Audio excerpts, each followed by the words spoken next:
এটা কি দিল হুমন্দির বলাই ফুয়া দেখো আমারে দিল। বহুদিন ধরে তো বিয়ে করছি, দুঃখের কথা কি কম, আপনি তো সালামি সুলামি কিছু দেন না। এবার একটু আইলাম সরম সরম ভাঙ্গে, যদি কিছু দেন। খতম, বাই বাই। তাই সেই জন্য ও ভাই, আচ্ছা ঠিক আছে, তাহলে আমার বাপ দাদার আমলের মেলা কিছু আছে আমার কাছে, তোমাকে আমি দিতেছি, দাঁড়াও ঘর থেকে নিয়ে আসি। কি ব্যাপার, এতদিন ধরে বিয়ে হচ্ছে জীবনে কিছু দিল না, এবার বলে বাপ দাদার আমলে সম্পত্তি দিব। ভালো হয়ে গেছে তাইলে।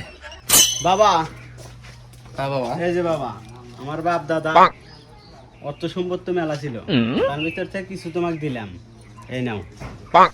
হ্যাঁ বাবা, যাও তাইলে মিয়াকে কিছু কিনে দিও। দোয়া করেন। আচ্ছা ঠিক আছে। দোয়া করেন। কি দিল শ্বশুর বাড়ির সম্পদ, বাপ দাদার বলে সম্পত্তি। এটা কি দিল হুমন্দির বলাই ফুয়া দেখো আমারে দিল।